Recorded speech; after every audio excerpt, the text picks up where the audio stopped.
Hello hi. ഇന്നുണ്ടല്ല എല്ലാവരും എന്നോട് ഒരേ സ്വരത്തിൽ ആവശ്യപ്പെട്ടൊരു റെസിപ്പിയാണ്. മിനിഞ്ഞാത്ത വീഡിയോ പടച്ചോറിൻ്റെ വീഡിയോ കണ്ട അന്നേരം എല്ലാവരും എന്നോട് ഇതുണ്ട് ഗീതേച്ചി പാട്ട സാമ്പാറിൻ്റെ റെസിപ്പി വേണമെന്ന്. പാട്ട സാമ്പാർ പറഞ്ഞാൽ നല്ല ടേസ്റ്റുള്ള സാമ്പാർ കേട്ടാ. തട്ടിക്കൂട്ടി ആക്കുന്നതുകൊണ്ട് ഞാനെന്നെ ഇട്ട പേരാണ്. നമുക്കിതാ കല്ലുമരി ഞാൻ കുക്കറിൽ ശരിക്കും വെക്കല്. കുക്കറിൽ എല്ലാ പച്ചക്കറി ഇട്ട ഒറ്റ അടിച്ച് വേവിക്കലാണ്. പക്ഷേ കുക്കർ കഴുകേണ്ട ബുദ്ധിമുട്ടുകൊണ്ട് മടി കൊണ്ട് ഞാൻ കല്ലുമരി അടുപ്പത്ത് വെച്ചിട്ടുണ്ട്. ഇതാ കുറച്ച് ചുവന്ന് വരും പെട്ടെ. ഇതാകുമ്പോൾ പെട്ടെന്ന് പോവേ. ഇതാണ് ഗീതത്തിൽ സാമ്പാറിലിരുന്നത്. ആദ്യം നമുക്ക് ഈ പരിപ്പ് ഇട്ടിട്ട് പിന്നെ ഒരു 5 മിനിറ്റ് അവിടുന്ന് ഒന്ന് വന്നോട്ടെ. ഈ പരിപ്പിന് വേവേ ഇല്ല, പക്ഷെ ഞാനൊരു 5 മിനിറ്റ് നിൽക്കുന്നതാണ് കേട്ടോ. പരിപ്പൊരു 5 മിനിറ്റ് തിളച്ചിട്ടുണ്ട് കേട്ടോ. വെന്തിട്ടൊന്നുമില്ല, വേവാൻ വലിയ പണിയൊന്നുമില്ല. ഇത് പിന്നെ മാറ്റി വെക്കാൻ നല്ല ചൂടുണ്ട് കേട്ടോ പുറത്തടുപ്പിന്. പിന്നെ കഷ്ണങ്ങളുണ്ടല്ലോ ഗീതച്ച് മുറിച്ച് വെച്ചാൽ തട്ടിക്കൂട്ടാന്ന്. ഉരുളക്കിഴങ്ങ് ചെറിയ കഷ്ണം, വെള്ളരിക്ക ഒരു ചെറിയ കഷ്ണം. ചിലവർ പറയും വെള്ളരിക്ക ഇടലുണ്ടോ, നമ്മളിങ്ങോട്ട് ഇടലുണ്ട്. ക്യാരറ്റ്, തക്കാളി ഇതെല്ലാന്ന്. ഉള്ളി പിന്നെ ചെറിയ ഉള്ളിയാണ് സാധാരണ ഇടല്. ഗീതച്ച് പണിയൊരുക്കാൻ വേണ്ടിയിട്ട് സവാള ഇട്ട് ഇത് ഈ വേവുള്ള കഷ്ണങ്ങളെല്ലാം നമുക്ക് ഇതിനൊന്ന് ചൂടാം കേട്ടോ. ബാക്കി നമുക്കിത് ഒരു പകുതി വെന്തിട്ട് ബാക്കിയല്ലോടെ വെഴുതിനിങ്ങുണ്ട് കേട്ടോ. പിന്നെ ഉണ്ടല്ലോ പിന്നെ ഇതിൻ്റെ പ്രത്യേകത കായാണ്. ഇതൊക്കെ കണ്ടില്ലേ, കായം ഗീതച്ചി കറി തന്നെ ഇടുക. അതൊരു കുറച്ചധികമായാലും സാറില്ല എന്ന് വെച്ചാൽ ഒരുപാട് ഇടാൻ പാടില്ല, കഴിച്ച് പണ്ടാരടങ്ങും. നമുക്ക് കായ ഇടുക. അതിൻ്റെ ഉള്ളിൽ ആവശ്യത്തിന് ലേശം മുളക് പൊടി ഇടുക. എന്നിട്ട് അടച്ച് വെക്കുക. കുറച്ച് സമയം കൂടി വേവട്ടെ.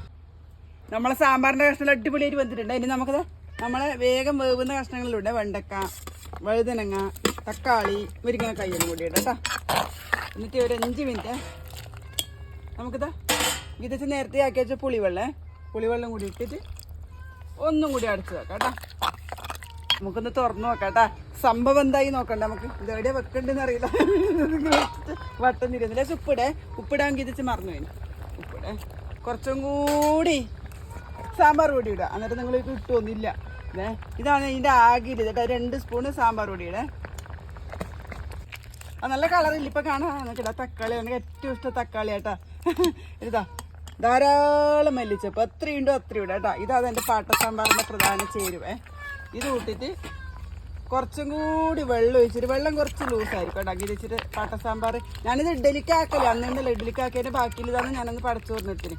സാമ്പാർ റെഡി. പാട്ട സാമ്പാർ റെഡി. നോക്കിയിട്ടല്ലോ തിളച്ച് ചെയ്ത് നല്ല പൂ പോലത്തെ 2 ഇഡലി എടുക്കുക.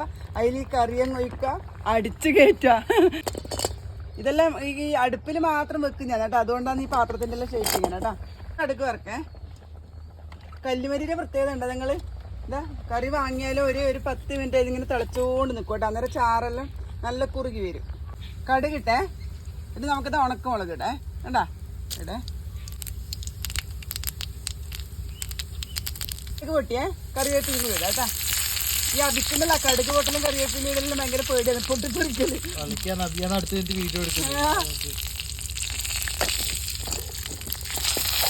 നമുക്കിത് വറുത്തല്ല കേട്ടോ.